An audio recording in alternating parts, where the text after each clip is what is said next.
याहिया आफरीदी को chief justice क्यों नामजद किया गया? जस्टिस मंसूर अली शाह से पसपर्दा राब्तों का इंकशाफ, इमरान रियाज ने हुकूमत का प्लान बेनकाब कर दिया। जस्टिस याहिया आफरीदी ही हुकूमत की अल्टीमेट चॉइस थे, चीफ जस्टिस तो उन्हीं को नामजद होना था, लेकिन क्यों? यूट्यूबर इमरान रियाज खान ने नई बात बता दी। इमरान रियाज ने बताया कि हुकूमत की जानिब से जस्टिस मंसूर अली शाह के साथ काफी अरसे से मुलाकातों की कोशिशें की जा रही थी। इमरान रियाज ने दावा किया कि मिडिल मैन ने बड़ी कोशिश की कि जस्टिस मंसूर अली शाह की मुलाकातें ताकतवर हल्कों से करवा दी जाएं, लेकिन न सिर्फ जस्टिस मंसूर ने मुलाकात करने से इनकार किया, बल्कि इस मामले को चीफ जस्टिस कादी फाजीसा के सामने रिपोर्ट भी कर दिया। यानी बकौल इमरान रियाज, जस्टिस मंसूर अली शाह ने किसी भी सौदेबाजी से इनकार कर दिया। तभी हुकूमत ने उनके नाम पर क्रॉस लगा दिया। फिर हुकूमत जस्टिस मंसूर को लाना ही नहीं चाहती थी, क्योंकि इमरान रियाज के मुताबिक अगर जस्टिस मंसूर आ जाते तो नून लीग की हुकूमत बहुत जल्द खत्म हो जाती। लेकिन जस्टिस याहिया आफरीदी के आने से भी हुकूमत के बचने की कोई गारंटी नहीं। इमरान रियाज ने कहा कि जस्टिस याहिया का ताल्लुक कबाइल से है, वो पठान है, तो उनको दबाव में लाना हुकूमत के बस की बात नहीं। फिर इमरान रियाज ने अपने वीलॉग में ये बताया कि हुकूमत एस्टैब्लिशमेंट की जस्टिस मुनीब अख्तर से बहुत पुरानी नाराजगी है, क्योंकि बकौल इमरान रियाज के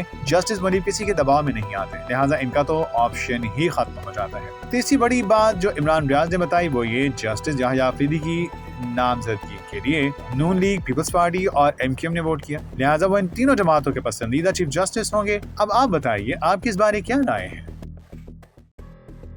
अगर justice Yahya Afridi chief justice of Pakistan बन गए तो फिर पीटीआई क्या करेगी? Senior anchor person Mansoor Ali Khan ने तहरीक इंसाफ का प्लान बता दिया। एंकर पर्सन मंसूर अली खान ने बताया कि पाकिस्तान तहरीक इंसाफ इस सारे प्रोसेस की मुखालिफत करती आ रही है, क्योंकि उनको अंदाजा था कि हुकूमत 2/3 अक्सरियत का फायदा उठाकर जस्टिस याहिया आफरीदी को ही नामजद करेगी। और इसका मतलब यह है कि अगर 3 साल तक जस्टिस याहिया केसेस सुनेंगे, जिसमें यकीनी तौर पर पीटीआई के अहम केसेस भी होंगे, तो मंसूर अली खान के मुताबिक तहरीक इंसाफ अभी से ही अपनी पोजीशनिंग इस तरह की कर रही है कि कल को अगर कोई फैसला इनके खिलाफ आता है तो वो सीधा कह देंगे कि जनाब हम तो याहिया आफरीदी साहब को चीफ जस्टिस बनाने के हक में ही नहीं थे। दूसरा एंगल ये है कि अगर जस्टिस याहिया चीफ जस्टिस बन गए तो फिर पीटीआई का एहतजाज का प्लान भी तैयार है। इस बारे में पीटीआई के वकील रहनुमा हामिद खान मुख्तलिफ फोरम्स पर कह चुके हैं, लेकिन सवाल ये उन्होंने उठाया कि अगर हामिद खान साहब एहतजाज करते हैं तो क्या वो एहतजाज वकला के प्लेटफॉर्म से होगा या फिर पीटीआई के प्लेटफॉर्म से? हालांकि देखा जाए तो जस्टिस याहिया आफरीदी का कैरियर साफ शिफात है, लेकिन चूंकि हुकूमत ने उनको नामजद किया है, इसीलिए तहरीक इंसाफ की जाने से मुखालिफत होना एक फितरी अमल है।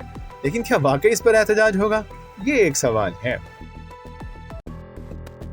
याहिया आफरीदी ने चीफ जस्टिस का ओहदा ना लिया तो मंसूर अली खान ने कहानी में ट्विस्ट पैदा कर दिया। हुकूमत ने तो कई हफ्तों की सर तोड़ कोशिशों के बाद जस्टिस याहिया आफरीदी को चीफ जस्टिस नामजद कर दिया, लेकिन अभी जस्टिस याहिया आफरीदी ने ओहदा कबूल नहीं किया। अगर याहिया आफरीदी ने इनकार कर दिया तो फिर क्या होगा? Senior anchor person Mansoor Ali Khan ने एक नई कहानी बता दी। मंसूर अली खान के मुताबिक हुकूमत ने एक सेफ बेट के तौर पर जस्टिस याहिया आफरीदी को नामजद किया है, लेकिन ये बेट इनके खिलाफ चली जाएगी अगर उन्होंने ओहदा कबूल ही ना किया, क्योंकि 26वीं आईनी तरमीम के बाद अगर याहिया आफरीदी चीफ जस्टिस बन गए तो 3 साल बाद यानी 2027 में वो रिटायर्ड हो जाएंगे। इनकी बाकी सर्विस के जो 3 साल हैं वो भी जाया हो जाएंगे। तो क्या वो अपने 3 साल की सर्विस कुर्बान करेंगे या नहीं?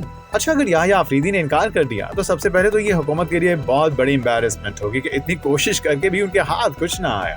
फिर वही उनको बाकी 2 जजेस यानी जस्टिस मंसूर अली शाह और जस्टिस मुनीब अख्तर में से किसी एक को चुनना पड़ेगा, जो हुकूमत के लिए एक नया बहरान बन जाएगा, क्योंकि मंसूर अली खान के मुताबिक हुकूमत मंसूर अली शाह को चीफ जस्टिस बनाने पर राजी नहीं है। इसकी वजह यह है कि नून लीग को लगता है कि जस्टिस मंसूर के फैसले इनके खिलाफ होते हैं, जिसमें एक मिसाल अभी हालिया फैसला मखसूस नशिस्तों के हवाले से। माजी में एक फैसला जब नवाज शरीफ के 2013 और 18 के दौर में मरियम नवाज को यूथ टास्क फोर्स का चेयरपर्सन बनाया था, जिसको मंसूर अली शाह ने कैंसिल कर दिया। तब मंसूर अली शाह लाहौर हाई कोर्ट में थे, तो इसका मतलब तो यही है कि हुकूमत ये कभी भी नहीं चाहेगी। अब मंसूर अली खान ने जो कहानी बताई है, इस पर आपकी क्या राय है? असल मसला चीफ जस्टिस या आला अदलिया का नहीं, आईनी तरमीम आइन या निजाम को बचा सकती है। कल इसी तरमीम के जरिए क्या होगा? सहाफी मजहर अब्बासी ने नया पेंडोरा बॉक्स खोल दिया। 26वीं आईनी तरमीम क्यों लाई गई? क्या जल्दी थी? क्या ये तरमीम निजाम या जमहूरियत को बचा पाएगी? सहाफी मजहर अब्बास ने तमाम सवालात के जवाब दे दिए। अपने कॉलम में मजहर अब्बास ने लिखा कि हमारी पार्लिमानी तारीख पर नजर डालें तो अंदाजा लगाना मुश्किल नहीं कि ताकत का सरचश्मा कौन है। इस मुल्क में जहाँ ताकत है वहीं इक्तदार चाहे बरसर इक्तदार कोई भी हो। मैंने बड़ी कोशिश की कि 26वीं आईनी तरमीम में इस नुक्ते का जवाब तलाश करूँ, मगर बात पार्लियामान से शुरू होकर अदलिया पर खत्म हो गई। आज हुकूमत कायम है, क्या एक आजाद गैर जानिबदार इंतखाबात के नतीजे में कायम हुई है? अगर 2018 में भी ऐसा ही हुआ था जैसा कि 2024 में, तो इन दोनों के पीछे कौन था? क्या इसका जवाब इस 26वीं आईनी तरमीम में मिलता है? साफ मज़हर अब्बास के मुताबिक अगर किसी के जहन में ये गलतफहमी है कि 26वीं आईनी तरमीम जमहूरी निज़ाम या आइन को बचा सकती है, तो खुदारा इसको निकाल दे। असल मसला आला अदलिया या चीफ जस्टिस का नहीं है। इस 26वीं तरमीम में कोई तहफ़्फ़ुज़ अदलिया को हासिल नहीं। कल जब किसी वज़ीर-ए-आज़म को घर भेजना होगा तो याद रखें इस तरह के आईनी बेंच के जरिए भेजा भी जाएगा और यही बेंच इस पूरे अमल को आईनी और कानूनी भी कहेगा। मिसाक जमहूरियत यकीनी तौर पर बेनज़ीर भुट्टो शहीद तक ख्वाब था, मगर वो अब तक ख्वाब ही है। अगर यकीन ना आए तो बिलावल भुट्टो और नवाज शरीफ इसको दोबारा पढ़ लें और मिसाक के मुताबिक एक हकायक पर मबनी कमेटी बना डालें। चलें, कमीशन ये फैसला करे कि इस मुल्क में जमहूरियत को डिरेल करने का कौन कौन जिम्मेदार है। मुझे पूरा यकीन है कि ऐसा कुछ नहीं होगा। हम 1973 से सिर्फ तरमीम करके आइन की पैबंदकारी करते चले आ रहे हैं। 26वीं आईनी तरमीम क्या गुल खिलाती है? कौन महफूज रहता है, कौन ताकतवर?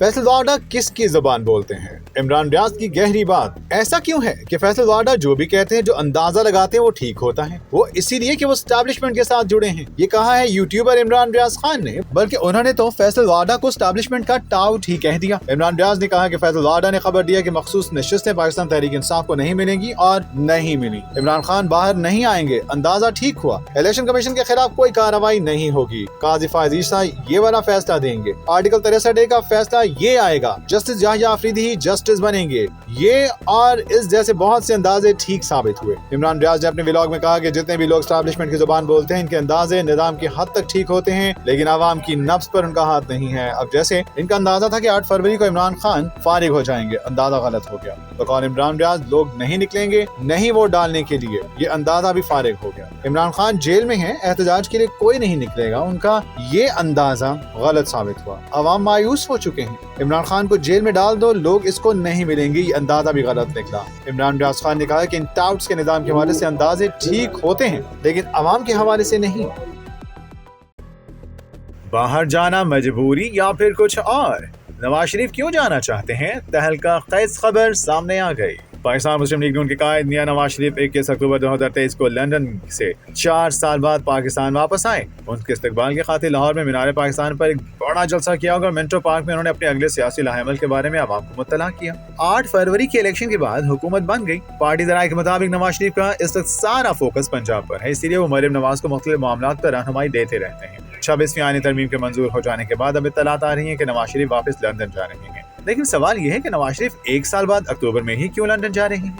मीडिया रिपोर्ट्स के मुताबिक नवाज शरीफ को अक्टूबर के पहले हफ्ते में ही लंदन और फिर अमेरिका जाना था, मगर जब पहली दफा 15 सितंबर को आईनी तरमीम पर हुकूमत को नाकामी हुई तो नवाज शरीफ ने अक्टूबर के पहले हफ्ते लंदन जाने का प्लान मुलतवी कर दिया और 26वीं आईनी तरमीम का मिशन बिलावल भुट्टो को सौंप दिया, जिसे उन्होंने बखूबी सरअंजाम दिया। ज़राए का कहना है कि अब चूंकि आईनी तरमीम पास हो चुकी है, इसलिए नवाज शरीफ जुमे को रोज लंदन जाने का इरादा रखते हैं, लेकिन पहले वो 1 दिन के लिए दुबई जाएंगे और इसके बाद लंदन रवाना होंगे। नवाज शरीफ लंदन में डॉक्टर से चेकअप करवाएंगे, जिसके बाद वो 10 डोज के लिए अपने बेटे हुसैन नवाज के साथ अमेरिका जाएंगे, जहां उनकी निजी मसरूफियात रहेंगी। अमेरिका में 10 डोज क़याम के बाद नवाज शरीफ दोबारा लंदन वापस चले जाएंगे। ताहम ये नहीं बताया जा सकता कि इंग्लैंड में कायद नून लीग का क़याम कितना तवील होगा।